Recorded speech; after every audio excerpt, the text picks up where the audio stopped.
New circular on certificates of origin issued in Vietnam.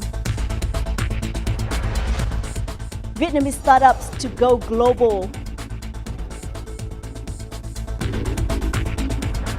Hello there, you're tuning into another edition of BizLine on VTV International. I'm your host Hoàng Hằng, and as Vietnam bids farewell to the Year of the Dog, we will now review some top highlights, wrapping up a positive year for economic development in Vietnam.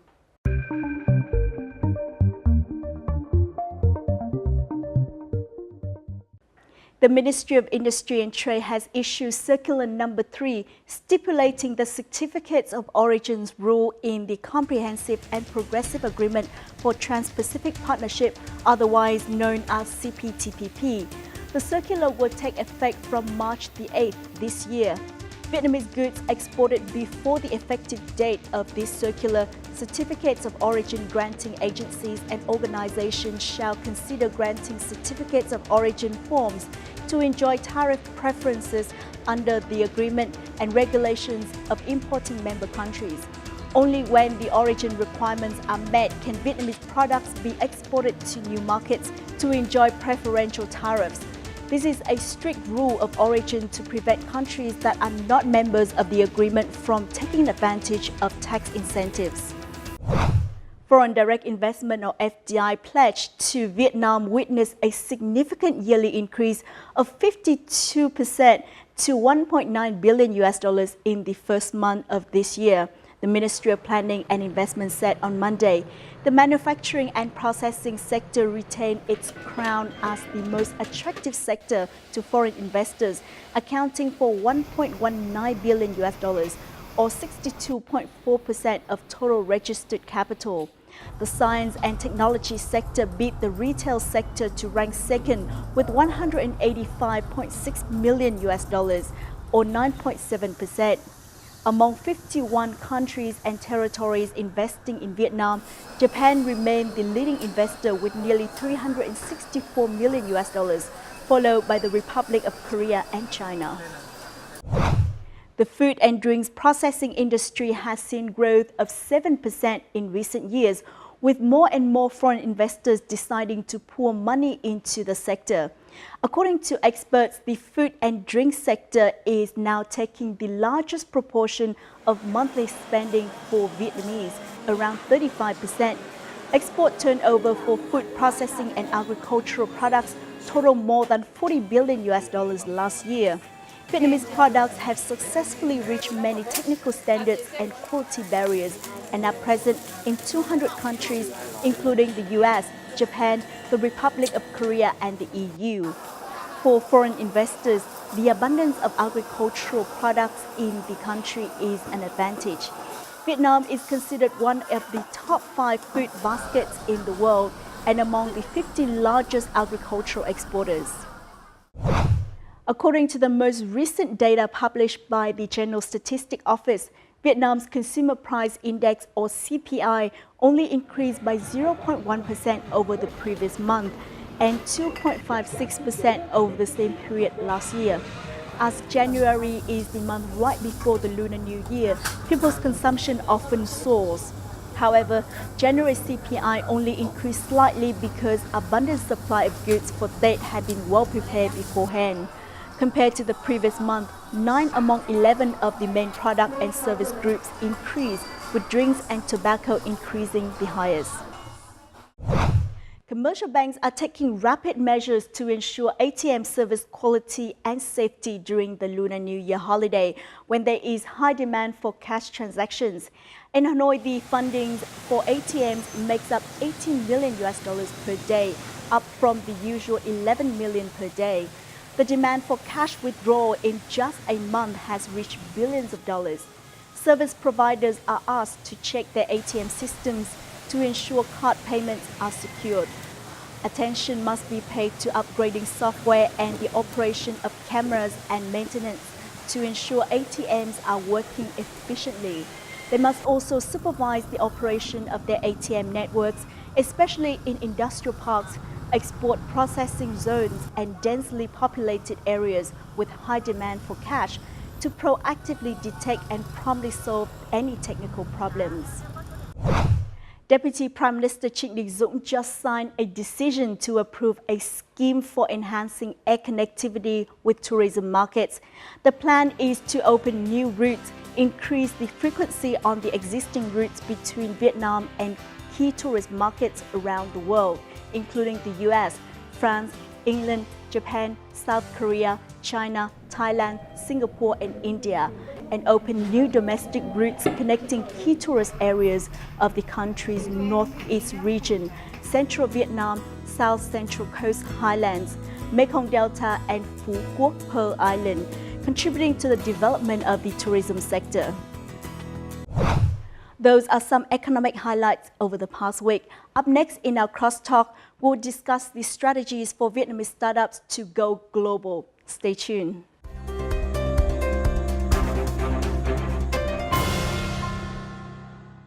Startups have been bandied around the increasing frequency over the past few years to describe scrappy young entrepreneurs with critical solutions. But the key attribute of a startup is its ability to grow. Speaking of this, many Vietnamese startups have led the way in going global, yet many of them are experiencing both ups and downs. So what should be the strategies for startups to go global?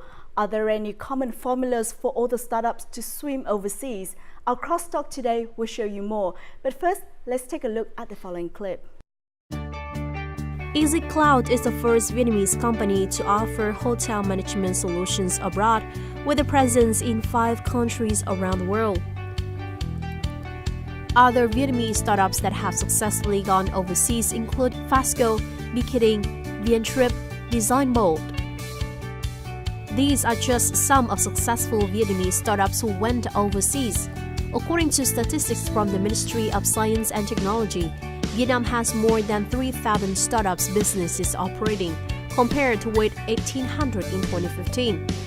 Many startups have attracted domestic and foreign investment funds, which is a favorable condition for them to fulfill their ambitions to reach the world. However, coming up with a great business idea is just the beginning. The conquest of foreign markets is not simple, especially under the context that many Vietnamese startups are lack of experience, capital, and technology.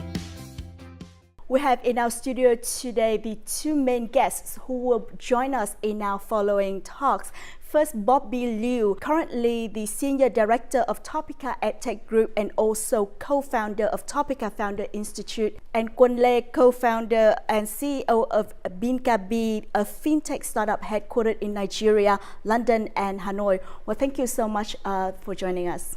Thank you. Now, sink or swim may be the most frequently asked question when it comes to startups. Does it actually mean that startup swims when it successfully go global or attract foreign investors?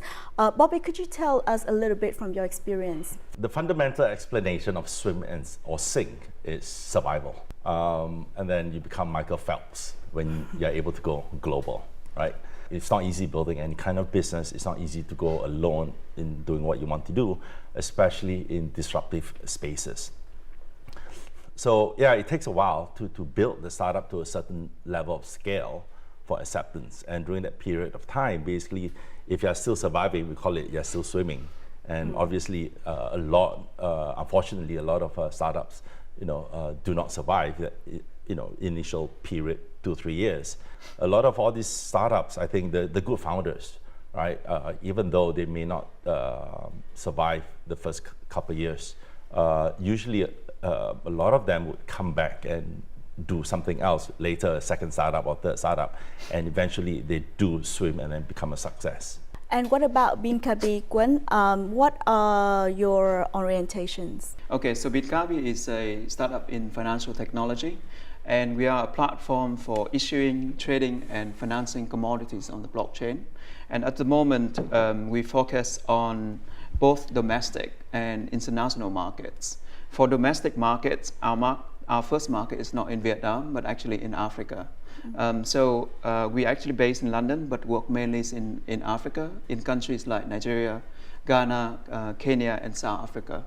And because of the nature of our business, which is focused on also international trading, we have to go global because that is part of the business itself. Now, an argument that actually echoes your opinion, Bobby, that is some say that to go global, startup need to go local first. Others think that unlike big corporations, startup can go global and local at the same time. So what are your opinions? It really depends on what you're doing. There's no, it's really hard to generalize. In the context of Vietnam, 99% of ideas are more of local adoption. But then there are, great ideas that come out of Vietnam, and I think in a generalized sense, for example, right? Then I think you have to conquer the local market first, right? And then think about, if the solutions that you have are also, similar solutions to existing problems that other countries are facing. And if they are, and there are no better solutions, for example, then yes, you have an opportunity to scale out. And in our program at Topical Founder Institute, we also had a startup that pretty much didn't offer a solution that had local adoption. But he had great successes when he went to Silicon Valley, right? And then of course we have for Topical, for example, we've got a high level of success in Thailand when we expanded there about 4 years ago. Do you have anything to add to? Sure. Bobby? With international trading, you basically have complexities of involving more than one country, so different legal systems, but also international trade can be very cumbersome. So we actually deliberately also try to sort of do well in a local market for sort of high volume, low value kind of commodities.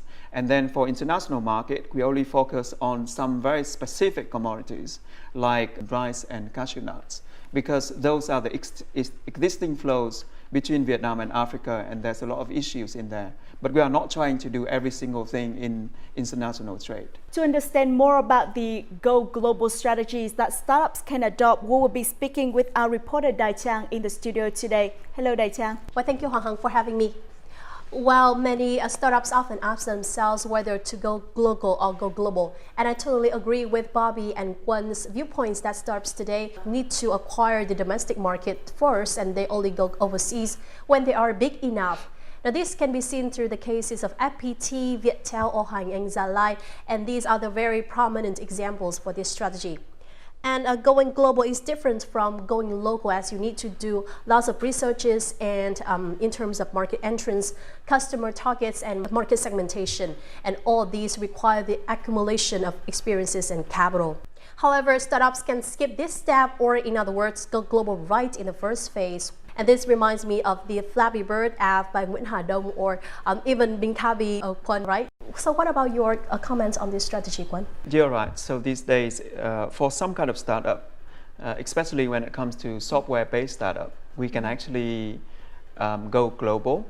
Because it's software-based, it doesn't really matter where you sit. Yes. It matters where you can actually create a product, and that product's being accepted by the markets that you're targeting. So now with the help of angel investors or venture funds or incubators and also accelerator programs, and their connections also, startups can shorten their time to go overseas.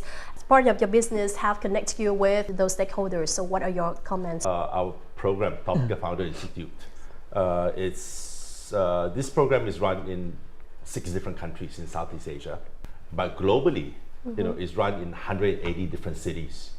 So it is truly a global program, and from a global context, we have more than 9,000 mentors that our graduates can actually tap into. In Vietnam, since running it since 2011, I think in Vietnam alone, we have probably more than, I would say, easily 200 mentors that the local graduates can actually tap into. Thank you very much for your information. So now for startups going global, it also means thinking about where you will scale next and how you will scale your business. And thank you for joining me in our discussion. And the following report will show you how investors and accelerators can help startups in reaching their global dreams. In the last days of 2018, Fastgo, a Vietnamese ride-hailing app, launched its first foreign brand in Myanmar, and the next destination would be Indonesia. this technology startup has received capital from Vina Capital Ventures, a $100 million venture capital fund aiming at Vietnamese technology startups. Chúng tôi đặt cái mục tiêu là có khoảng 2 triệu người dùng trong năm tới. Chúng tôi sẽ tiếp tục mở rộng ra các dịch vụ trong cái hệ sinh thái này, nó không chỉ vận chuyển. Venture capital funds also emphasize that tech startups with innovative ideas, technological intensity, and potential to develop overseas are the key factors to consider for investment. We have a strong emphasis on fintech and a lot of technologies that are surrounding the consumers, the people in Vietnam. But we are at the same time we are also opportunistic with the promising companies. When we see good founders, when we see good companies with good solutions, we will consider to invest as well. Recently, Korea's biggest venture fund, the Korean Venture Investment Corp, or KVIC, confirmed to be the next one to enter the Vietnamese startups market. Through cooperation with the Ministry of Science and Technology, a joint venture fund will be established that help Vietnamese startups to explore the Korean market. 베트남 따로, 한국 따로, 실리콘밸리 따로 하는 기준이 있을 것 같지는 않습니다. 항상 같은 기준일 텐데요. 첫 번째로는 엔터프레너십을 가지고 있느냐, 끝까지 도전할 수 있는 그런 아주 뛰어난 엔터프레너십을 가진 젊은이들이 있느냐는 게 첫 번째고요. 두 번째는 역시 그 테크놀로지라든가 새로운 이노버티브한 서비스 모델이라든가. Besides venture funds, startups now can receive supports from incubators and also accelerator programs in the country to reach overseas markets.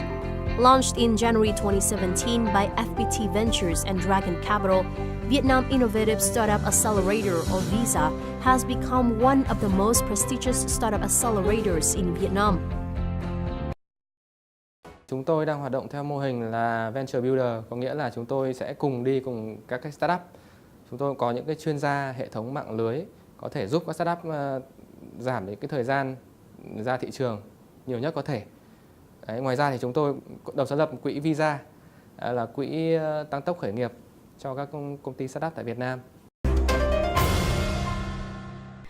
Now, Bobby, going overseas means that Vietnamese startup must receive investment fund from venture fund or through M&A. So, do you have any recommendations for startup in such process to have better connection with venture fund and foreign investors? I think investors look for different things.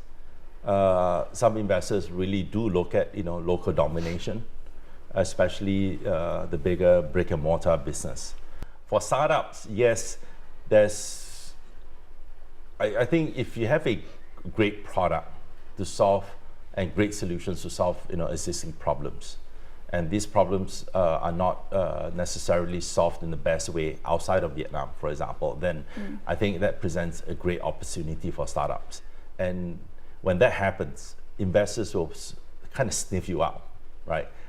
In the last 3-4 years, we have more and more VCs coming to Vietnam on a regular basis. I remember back in 2013, 2014, if we ever hosted, 3 in a year, then the whole ecosystem would be like really busy, And last Monday alone, I hosted 5 VCs from Korea, in one day. And in terms of like funding, it's just that, if you're growing, they know. And if you do, provide a very compelling story in how you're able to expand, then I believe the funding will come. I was recently in South Africa, and actually one of the government officials there actually cited Vietnam as one of the sort of up and coming country. Yeah. So I think the fact that we have interest, right? Young population here, the economy has been growing at 6-7% consistently in the last quarter of the century. And a population that is very sort of receptive in terms of new technology, I think that has the attention of the global investment circles. So I think I agree with you. I think increasingly you'll see a lot of foreign investors actually coming in here to look for those opportunities, as opposed to those companies actually have to go out to look for them. Yeah. Just to put it in context, last year's funding into Vietnam startup is 3 times that of 2017. Yeah. So the growth has been one of the biggest in Southeast Asia as well. Yeah, we're probably second behind Singapore, of course. Yeah. I think is this sort of like a perfect storm of development that's happening in Vietnam. That's very promising news, actually. So with such ambition set for BinKabi, did you find many obstacles during the expansion or basically going global? Even though the issues facing the agriculture supply chain might be very, actually surprisingly similar from one country to another, but they are within different legal contexts. Apart from Vietnam, we focus on English-speaking countries because our headquarters is in London, so those countries actually share the same sort of legal basis as English law. So that there's some kind of commonality among the markets that basically help to reduce the obstacles. But really, when you talk about Africa, it's 54 different countries, and they all have different stages of development and different environment. So there are many obstacles, not just from the technology point of view, but also from the legal and of course, when you're trying to bring something new to the market, it's adoption from the general population. This company exports Vietnamese peppers, ginger, and spices to many countries using traditional methods. Like other agro-businesses, it has been experiencing extra costs due to over-reliance on US dollar, middlemen, big risks besides others. Chúng tôi thực hiện một giao dịch mất khoảng 3 ngày, thì chúng tôi muốn tăng được cái tốc độ giao dịch đấy. Cái thứ hai là muốn tìm kiếm thêm những cái cơ hội bán hàng của Việt Nam mình ra nước ngoài nhưng với danh nghĩa là thương hiệu. Those issues are expected to be resolved with a decentralized commodity trading by BinKabi. Here, the platform puts commodities on the blockchain through a process called tokenization. Specific units of commodities such as maize or rice are converted into tokens, which are then traded. By you being able to access to the emerging market, commodity market, then you need BinKabi token. And then when you're having trade, you need BinKabi token in order to receive discount. And these discounts are perpetual, that you can use it again and again and again. It is clear that technology and online platforms are giving tremendous global access for startups to consumers and markets, not only in thousands, but in millions.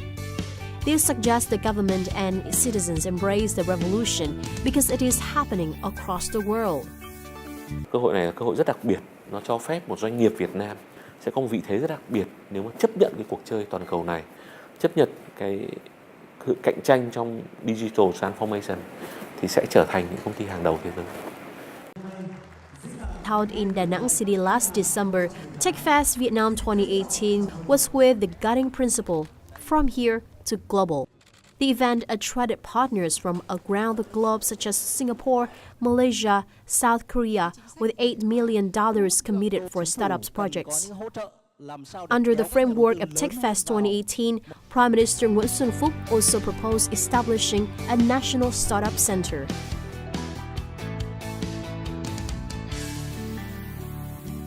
Now, Vietnam does not rank high in terms of productivity or technology. So does it imply that technology plays a key role for the Vietnamese startups to leverage themselves and directly compete with global competitors? Bobby? I think it's all relative term. At least if you just look at the Southeast Asia market, in terms of technology, Vietnam is actually known as a the hub for tech talents. Many startups actually come here to look for programmers, for example. And in the past, prior to this whole fervor in startups all along, I mean, like FPT, whom you've mentioned earlier, have done a great job, doing a lot of software outsourcing for international projects.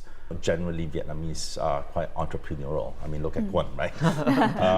So, yeah, and then it's a great combination. And this is often spoken amongst a lot of investors, that basically you need to develop more software architects. Okay. I think for me, the key words here is value addition. So the trade flow between Vietnam, for example, and South Africa is about $1.5 billion a year, but $1 billion of that is actually mobile phones. Right. And when you actually look closer, then most of that is actually from Samsung. Yeah. And Samsung only do mainly assembly in local markets. So all the sort of equipment and all the parts already been imported. So only tiny value addition is actually done locally. So I think that is the issue that Vietnam has to deal with in terms of actually moving up the value chain, actually adding more sort of value in terms of contents, and actually moving away from processing or from kind of outsourcing, and actually moving into innovation and creating products that solve problems. Yeah. So it's only the matter of how do you actually adapt the solution for a specific market, but the basic building blocks of the solutions are quite the same, and effectively you're solving similar problems in different markets. Yeah. So I think sitting here in Vietnam, sometimes we feel like going global is such a difficult thing, right? Because you have different differences in terms of culture and legal systems and languages, for example. But actually, the problems are actually more common than you think. Yeah. Especially if you approach it from a technology or software kind of based technology point of view. Of course, if you have a brick and mortar business and you actually selling a pork product, then it might be doing very well in Singapore, Vietnam, and China, but not doing so well in sort of Muslim country, for example. So that is where I think what the problem you're trying to solve, it actually dictates how easy or how difficult it is for you to go global. Will 2019 open up new opportunities for Vietnamese startup to go overseas? Bobby? Tough question.